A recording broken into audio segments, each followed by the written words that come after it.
እየመጡ ነበር ስልክ ስደውላቸው አያነሱ ቅድስቴ ሲመጡ እዚህ ነው የሚያርፉት አረ ሌላ ቦታ ነው የሚያርፉት በያ ደግሞ አባዬ ሙሽራ ቤት አግኝቶኝ አስገድይኛ ይቅርታ ግን ቅድስቴ ፋዘርሽ አዲስ አበባ ሰው ቤት ተቀጥረሽ እንደምትሰራ ያውቁም ነበር እንዴ አረ በፍጹም አባዬ ሌላ ስራ እንደምሰራ ነው የሚያውቀው አባዬ ባለ ብዙ ብር ባይሆንም ባለ ብዙ ክብር ነው የባለ አባት ዘር ነበር ምንም ቢሆን አሁን ቤተሰቦቹን ለማስተዳደር በቂ ባይሆንም ግን ቢሆንም እኛ ልጆቹ ማይሆን ስራ እንድንሰራ አይፈቅድም ወይኔ ቡራ ወይኔ ወንድሜ ምን አይነት ሚስት ላይ ጣለው ብዬ ሳልደሰት ወይኔ ወንድሜ ምን አይነት የሚስት አባት ላይ ጣለው ወይኔ ቡራዬ ወይኔ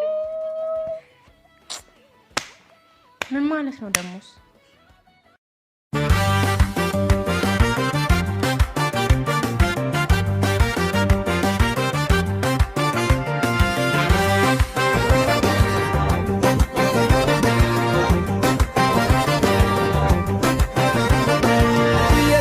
ከነው የምዝመታ ይገበላለቅ መሬት ይመታ ምስክሮቹ የሙሽሮቹ ወዳጅ ቤተሰብ እስኪ ያያችሁ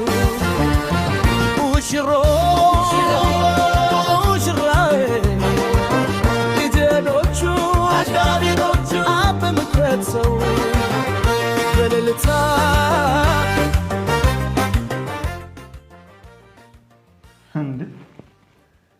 ለምን ዘጋሹ ዘፈኑን ይሰገባ ነው ወይስ እያፈርሽ ነው ዳጣ ነገ የምትጨፍሪውን እስክስታ ተለማመጂ ብለኝ ነው እንዴ አንቺ እኮ ሻማይጂ ነሽ መድከም አይጠበቅብሽም እሺ ነሽ ትቀልዳለህ እንዴ ለዚህ ለደስታ ያልተፈተሽ ወገብ ታዲያ መች ሊፈተሽ ነው ቆይ ይሄን አማርኛ ያስተማረች ዳጣ ናት አይደል አንድ ነገር ብነግር ታምነኛለህ ኦፍ ኮርስ አዎ አምንሻለሁ ምንድነው እሱ ንገሪኝ በህይወቴ እንደ ዛሬ ቀን ተደስቼ አላውቅም የነገውን ቀን ደግሞ ሳስብ በደስታ እንዳልሞትብህ ጸልይ ምሳሌ ስለምን ሞት ነው የምታወሪው ይኸውልሽ እኔ ፊት በቀልድም ቢሆን ስለሞት አታውሪ ብዬሻል ነበር እንዴ ሁለተኛ እንደዚህ እንዳትይበቅ በደስታ እኮ ነው ያልኩህ ደግሞ አባባሉ ነው እንዴ ደስታ እኮ ደግሞ አይገልም በቃ እረፍ እያልኩሽ እኮ ነው ምሳሌ ደስታም ቢሆን እንደዚሁ ገለጭ እሺ በቃ አባዬ ላንተና ለማዬ በጣም ደስ ብሎኛል እኔም አንቺ ደስ ስላለሽ እኔም በጣም ደስ ብሎኛል እሺ እኔም እኮ አንዱን ህልሜን አሳክታችሁልኛል ሌላ ግን ይቀራል ወንድም ስለማግኘቱ ነው ለነገሩ ሳይከብድም አይደል አዎ አይከብድም የኔ ቆንጆ ግን ደግሞ ሁሉም ነገር የሚሆነው ያው ፈጣሪ ሲፈቅድ ነው እሺ ይፈቅዳል እሺ አባዬ ለኔ ሲል ይፈቅዳል እሺ ለማንኛውም ምኞቴን ስላሳካህልኝ አመሰግናለሁ እና ደግሞ ቅድስትዬን የመሰለችና ስላገኘሁ በጣም ደስ ብሎኛል እኔም አንቺ ልጅ ስለሆንሽ በጣም አመሰግናለሁ እሺ እንደ ሙሽሮች ላደለው ፍቅር እንዲኖር ይሄ ፍቅራችሁ ዘላለም ይኑር አብራችሁ ከውነሚ ሙሽሪት ከእንግዲህ ሙሽሪት መባልሽ አረ ወይ ሰሪት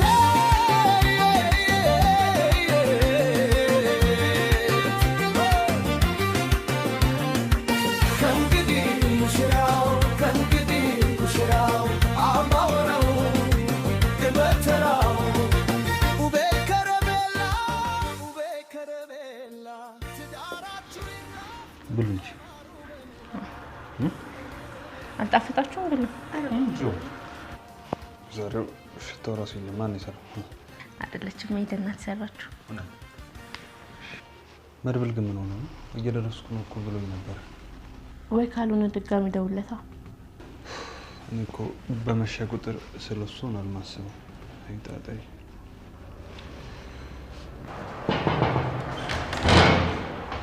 እንዴት አመሻችሁ ሰላም ለዚህ ቤት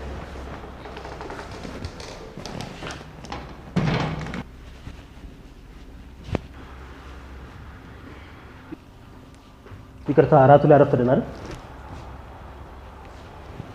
አዲስ ፍቅረኛ የተዋወቋት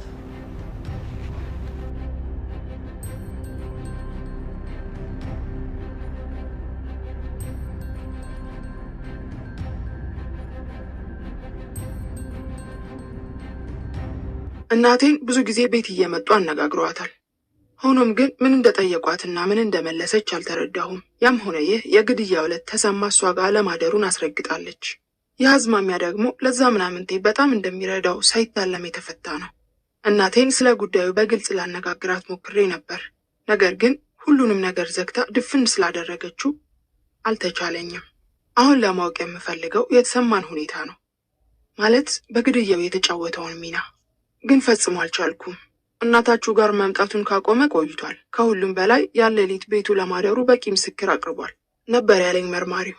ስለዚህ ጉዳይ በመነጋገር ላይ እንዳለን ኩኩም ብትሆን ምን እንደሚጠይቋትና ምን መልስ እንደሰጠች ትንገረኝ እንጂ ስለተሰማ ሁኔታ ያወቀችው አንዳች ነገር የለም። እንደ ድሮ ቤት እንደማይመጣ ቃሏን ሰጥታለች። ይህ ደግሞ እሱን ይረዳዋል።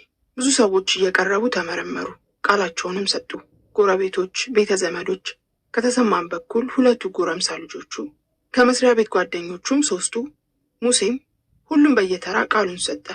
አጎቴም 3 ጊዜ ያህል ተጠይቆ የመለሰውን ነግሮኛል። እኔም እንደዚሁ ለበርካታ ጊዜ ተጠይቄያለሁ።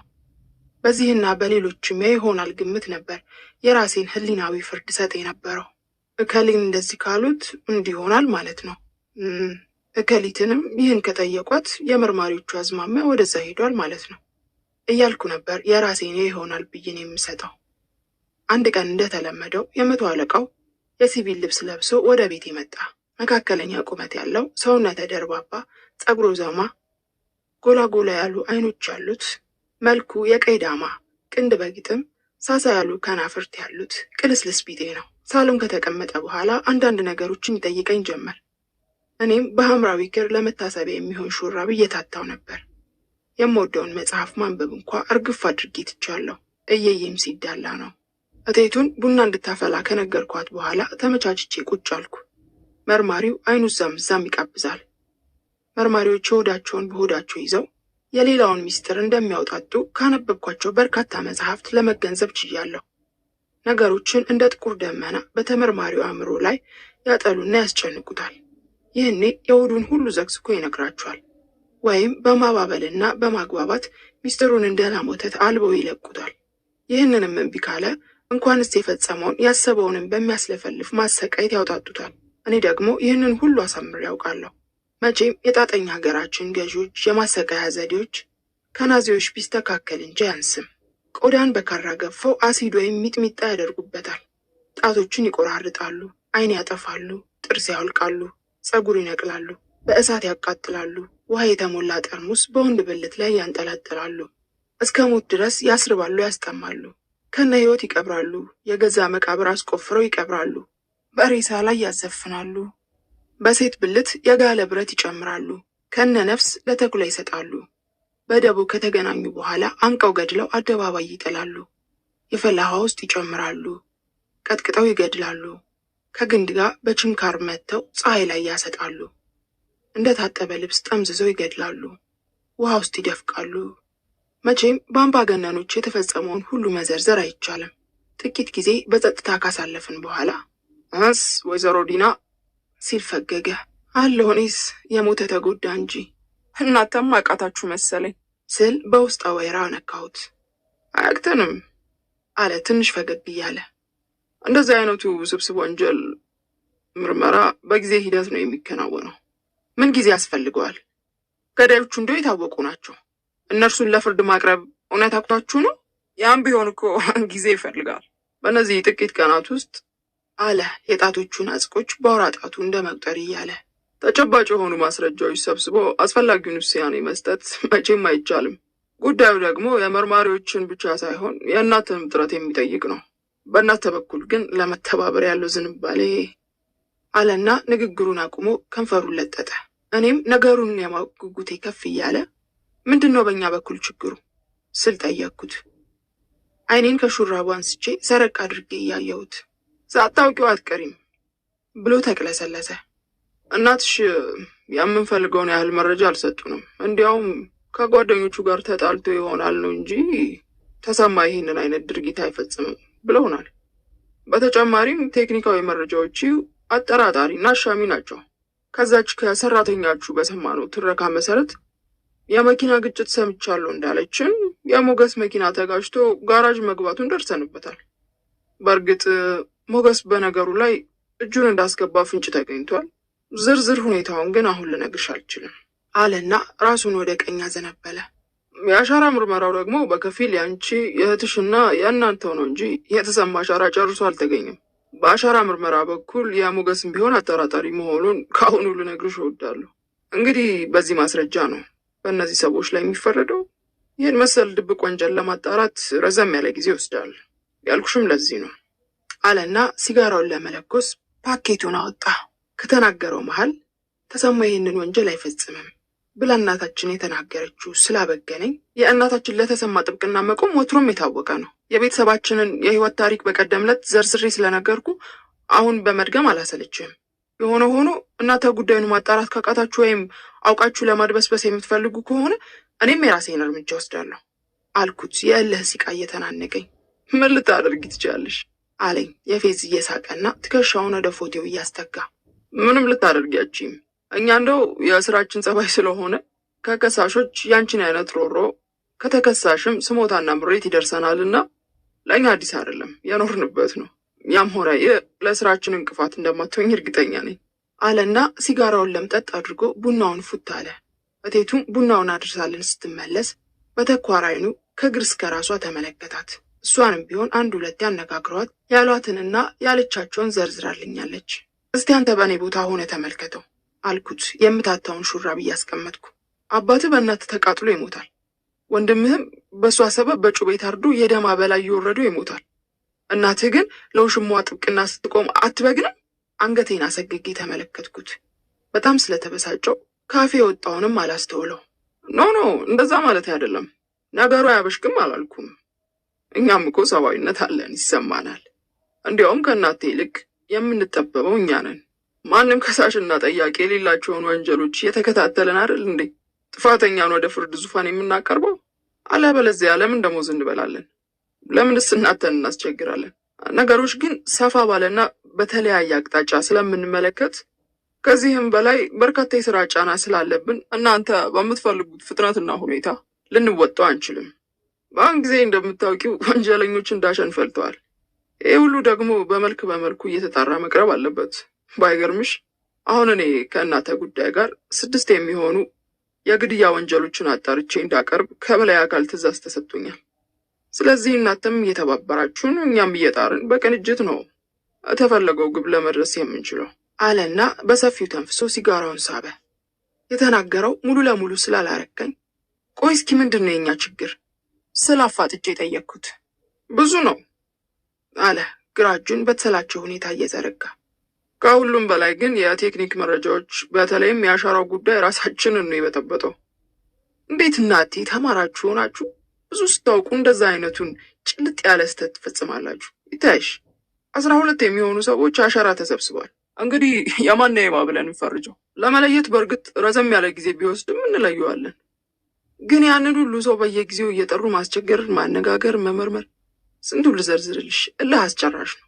ከሁሉም በላይ ደግሞ መርማሪ ከተባለ የሰይጣን ያህል ስለሚፈሩ በግልጽ የሚያውቁትን ሚስጥር እንኳ አምቀው ጭጭን የሚሉን። ታዲያኛ መለኮታዊ ባህሪ የለን የሰው ልብ የምናነበው አለና በረዥሙ ተንፍሶ ቆይ እስቲ አንቺ አሻራው ፈጽሞ ሳይገኝ ቤታችሁ ሳያድር ተሰማ ወንድምሽን ለመግደሉ ምን አይነት ተጨባጭ ማስረጃ አለሽ? ሲል ባላሰብኩት ጥያቄ አፋጠጠኝ። ለደቂቃዎች ያህል ዝም ማለቴን ተገንዝበው ታዲያስ አለ እጆቹን ግራና ቀኝ ዘርግቶ በመኩራራት አይነት እየተንጠራራ። ምንም ማስረጃ የለሽ፣ ስለዚህ ከኛው ጋር መተባበሩን የሚያዋጣሽ አለኝ የታች ከንፈሩን ነክሶ። እኔም ሆዴ እንደበገነ ከመቀመጫ የተነሳውና ወደ መኝታ ቤት ያመራው። የዛኔ እሱ ሌላ ሲጋራ በመለኮስ ላይ ነበረ። ምናልባት ገንዘብ ከጅሎ እንደሆነስ ስል ራሴን ጠየቅኩ። ልቤ እፎይ እንዲል እንደ ደቦል አንበሳ ያገሳብኝ ጠላቴ በሀፍረት ኩምሽሽ እንዲል ፈልጋለሁ። ስለዚህ ለአንድ ወንድም ያልሆነ ገንዘብ ለመቼ ሊሆነኝ ነው? ጥቂት ሺህ ብሮች በእጅ ካልኩት የሀሳቤን ሊሰራልኝና የቆሰለ ልቤን ሊፈውስልኝ ይችላል ስል በተደጋጋሚ አስቤ አዝማሚያው እንደዚህ ከሆነ እንድደራደረው ራሴን በራሴ ያሳመንኩት። የመርማሪዎቹ ግቢ እንደሆ ያለ ነዳጅ እንደማይንቀሳቀስ ዝናው በምድረ ሀበሻ የታወቀ ነው። ገንዘብ አይሰራው እንደሌለ አሳምሬ ያውቃለሁ። ገንዘብ ካለ በሰማይ መንገድ አለ። ኮመዲኖ ውስጥ ያስቀመጥኩትን የሞገስን ቅዠትና እማዬ የጻፈችውን ትንሽ ጽሑፍ ብሩን አስቀርቼ ይዤ መጣሁና ፊት ለፊቱ ጠረጴዛ ላይ ያስቀመጥኩት። እንደ ዘበታየውና ምንድን ነው ሲል ጠየቀኝ። ስለተሰማ ገዳይነት የሚመሰክር ማስረጃ ነው አልኩት ድርቅ ባለ ቃና። ወረቀቷን ብድግ አድርጎ አነበበና አስቀመጣት። የተደነጋገረ ይመስላል። ክሩንም በቴፑ ከትቼ አስደመጥኩት። በመጨረሻም ታሪኩን ዘርዝሬ ነገርኩት። ከመጠን በላይ ልቡ የተነካ መሰለኝ። ብዙ ነገሮችን ተነጋግረን ስናበቃ ካሴቱንና ጽሑፉን እንደሚፈልገው ገለጸልኝ። ኮፒና ቅጁ ስላለኝ ሳላንገራግር ፈቀድኩለት። ሁለቱንም ይዞ ለመሄድ ሲነሳ አንቺ ራስሽ ደንበኛ ዲቴክቲቭ ወጥቶሻል ነበር ያለኝ። ወዲያውም ጎረቤቴ ፀሐይ ባለ ግሮሰሪዋ በዝግታ ገባች። ከሁሉም ይልቅ ያስተዛዘነችኝ እሷ ነች። በሐዘኔ ቀናት ከኔ አልተለየችም። መታሰቢያንም ልክ እንደ እናት ነው ጧትና ማታ ገላውን እያጠበች የያዘችው። አረፍ እንዳለችም እንዴት ሆንሽ? 100 አለቃው ሲገባ አይቼዋለሁ። ያለ ወትሮ ብዙ ሲቆዩ ምን አግኝቷት ይሆን ብዬ ነበር። ለመሆኑ ምን አልሽ? ስትል ባንክሮ ጠየቀችኝ። እባክሽ ነገራቸው ሁሉ አልገባኝም ስል መለስኩላት ሳልረጋጋ። እነሱ እኮ አለች ፀሐይ እንደ ልማዷ አፏን እያበሰች፣ አመላቸው አይታወቅም። ምናልባት ምናምን ፈልገው እንደሆስ ትክ አድርጋ በንቃት ተመለከተችኝ። ሳልጠረጥር እኮ አልቀረውም። ግን ያቺስ በዛ በኩል ገፍታበት እንደሆነስ ጉዳያችን መክኖ ሊቀር አይደለም አልኳት የውስጤን እየደበቅኩ። ያቺስ ያልኳት እማዬ ነበር። ሊሆን ይችላል አለች በመረታት አይነት ወደ ፎቶው እየተጠጋች። እኔም ጠርጥሬያለሁ። ግን ያንን የመሰለ ልጅ ደመከልብ ሆኖ መቅረቱን ያሳዘነኝ።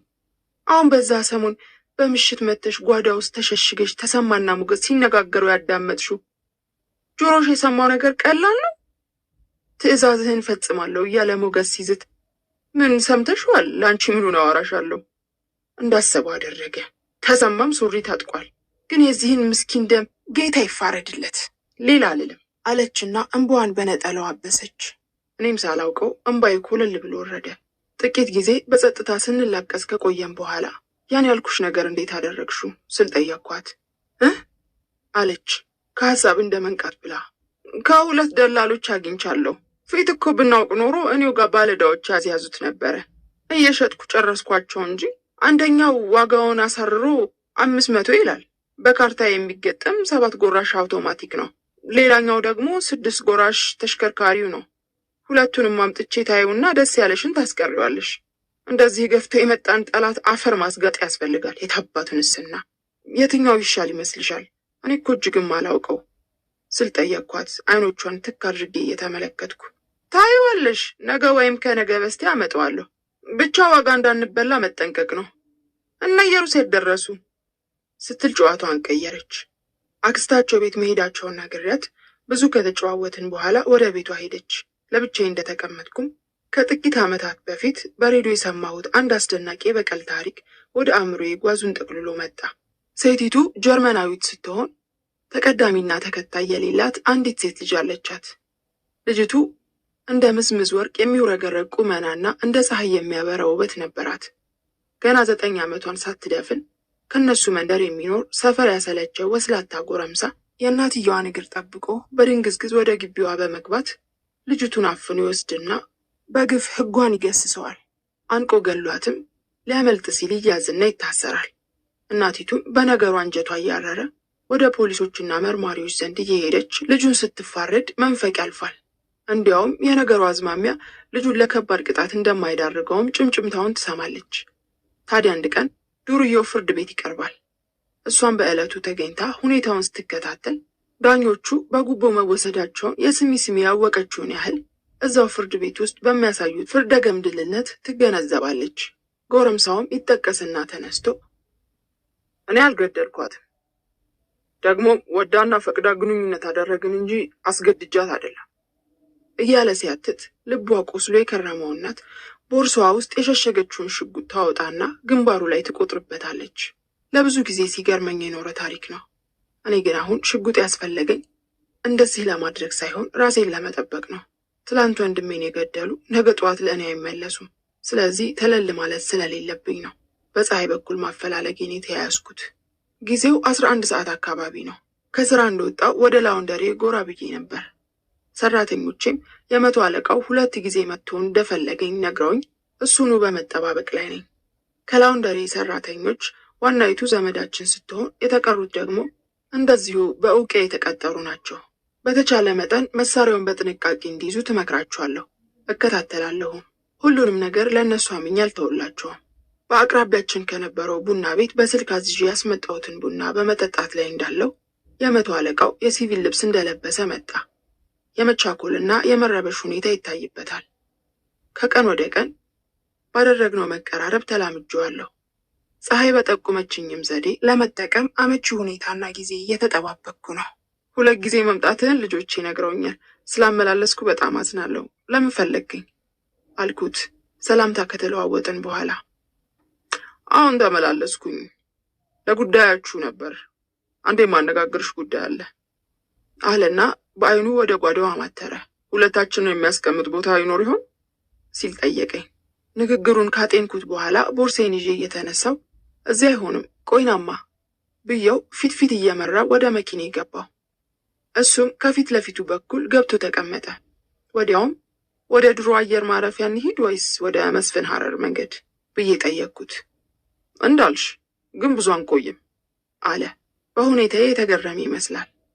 ብዙም ሳላስብና ሳልጨነቅ ወደ መስፍን ሐረር መንገድ ይዤው ሄጄ ሰፊ መናፈሻ ካለው ሆቴል ገባን። መኪናዬንም አቁሚያት ወደ ውስጥ ዘለቅን። ቤቱን ካሁን በፊት ገብቼበት አላውቅም። ያማረና ጽዱ ነው። በስተግራ በኩል አንድ ባዶ ክፍል ገባንና ምን ይምጣልህ ስል ጠየቅኩት። እንደማሰብ አለና ባይገርምሽ ከስራ ብዛት የተነሳ ምሴን አልበላውም፣ ቅቅል ይምጣልኝና ቢራ ጠጣለሁ አለ። እኔ ግን ምግብ ስላላሰኘኝ ቢራ ብቻ አዝዤ ምን አዲስ ነገር ተገኘ ስል በጉጉት ጠየቅኩት። ምንም አዲስ ነገር የለም። በእናትሽ በኩል አንድ ዶሴ በፍተሻ ስለተገኘ በአንቺ በኩል የምታውቂው እንድትነግሪኝ ነው አለኝ። ቀልጣፋው አስተናጋጅ ያመጣለትን የበግ ቅቅል ለመብላት እየተመቻቸ። የምን ዶሴ አልኩት እየተገረምኩ። እሱን እንኳን ሳታውቂው አትቀሪም። እናትሽ በእሷ በኩል ይፈጸም እንደው እንጂ እኔም ማውቀውም የለ ብለው ዘግተዋል አለኝ በትልቁ ጠቅልሎ እየጎረሰ።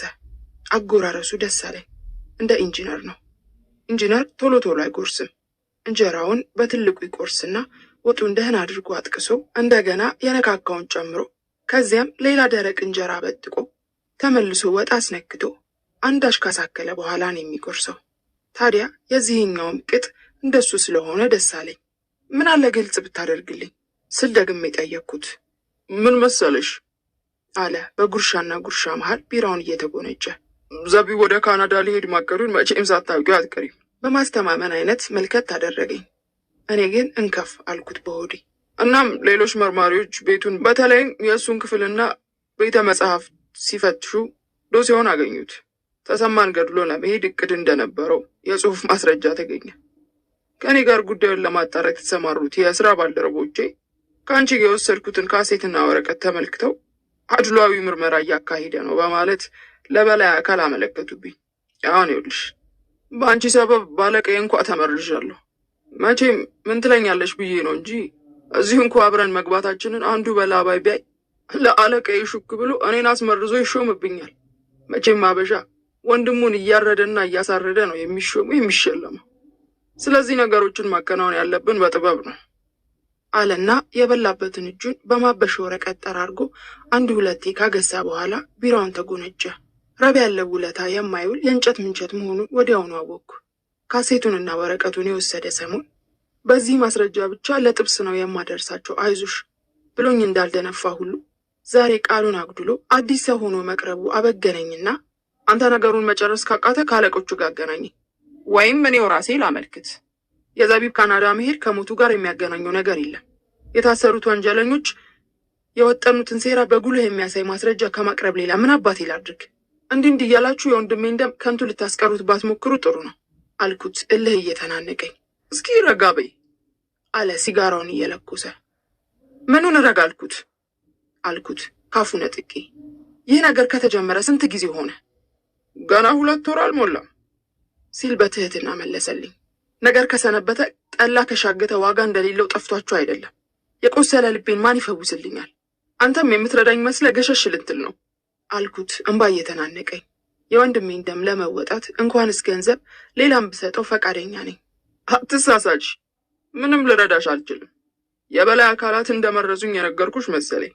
ባይደንቅሽ አሁን ደግሞ እነሱ የሚሉት ሌላ ነገር አለ አለና ንግግሩን ገታ አደረገ።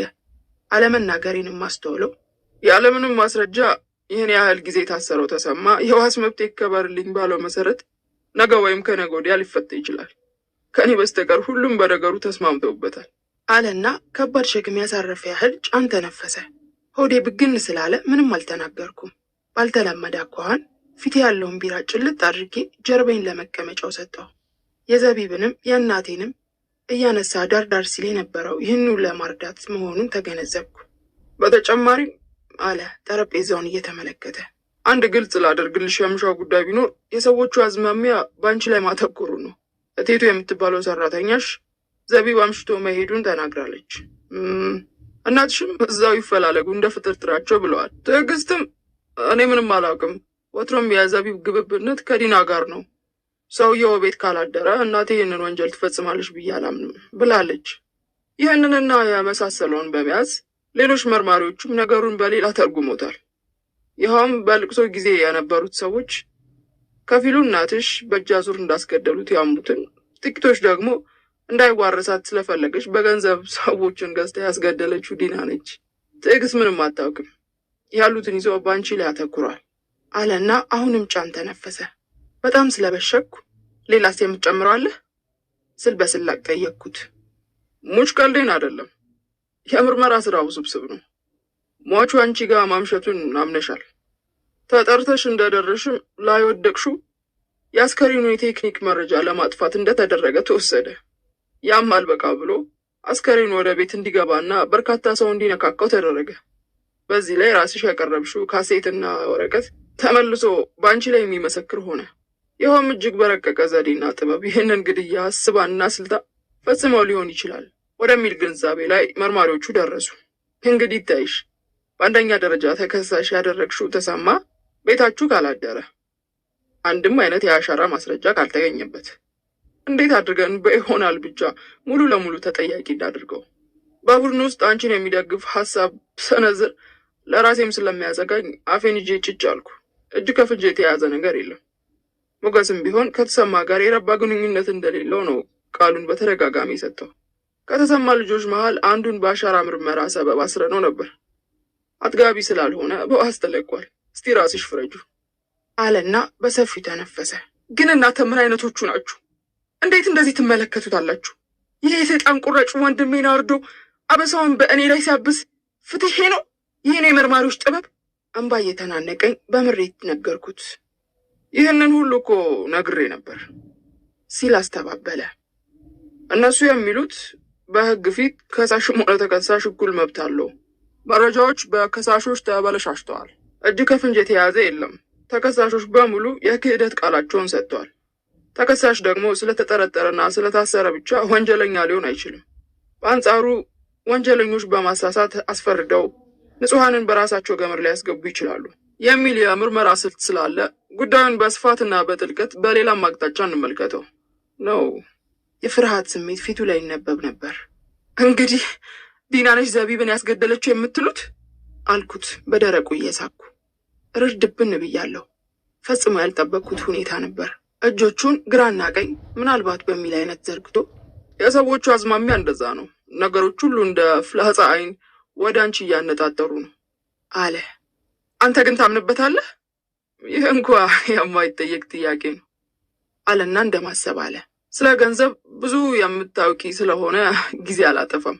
አንድ ታሪክ ልንገርሽ። አሜሪካ ኒውዮርክ ከተማ ሁለት ባልና ሚስት ወልደውና ከብደው በትልቁም በትንሹም ተከብረው ይኖሩ ነበር። የልጆቻቸውን ልጆች ድረዋል። በጣም ሀብታሞች ናቸው። የእነሱን እጅ እያዩ የሚኖሩት ሰዎች ቁጥር እንኳ ቀላል አይደለም። በአንድ ምሽት ባልሞተው ተገኙ። ባቡር ጣቢያ አካባቢ። ሀገር ጉድ አለ። ሚስቱትም አብሬ ልቀበር አሉ። መቼም ምርመራ የማይቀር ነው እና ክትትሉ ቀጠለ። ሴቲቱም የጠረጠሯቸውን በሙሉ እያሳፈሱ አስመረመሩ። በትልልቅ የመንግስት ኃላፊነት የነበሩ ሰዎችም አልቀሩ። ሁሉም ተጠየቁ። ዳሩ ግን ምንም ፍንጭ ሊገኝ አልቻለም። ጉዳዩ ዓመት ሊሞላው ትንሽ ሲቀረው ሌላ ያልታሰበ ነገር ተከሰተ።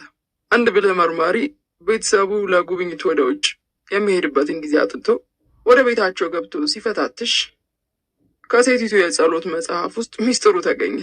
ውድ ባለቤቴ ሆይ ስላስገደልኩ እያደር የሚቆጨኝ እንዳይመስልህ። የዛን ጊዜ ሀብታችን በእኔ ስም ይጠራ ብለህ ለምን እምቢ አልከኝ? ይኸውልህ አንተን አሰናብቼ ሀብትህን ጠቀለልኩ። በገዛ ቀብቃባነትህን የሞትከው አምላክ በሰማይ ቤት ነፍስህን እንዲምራት ዘወትር ጸልይልሃለሁ። እኔ ግን ለምን ገብጋባውን አስገደልሽ ብሎ እንደማይኮንነኝ አምናለሁ። ግፋ ቢል አንተ ትተኸው ከሄድከው ፍድፋጭ ሀብት ላይ ለድሆች መበተንና ቅዱሳን እንዲያማልዱኝ መማፀን ብቻ ነው የሚጠበቅብኝ።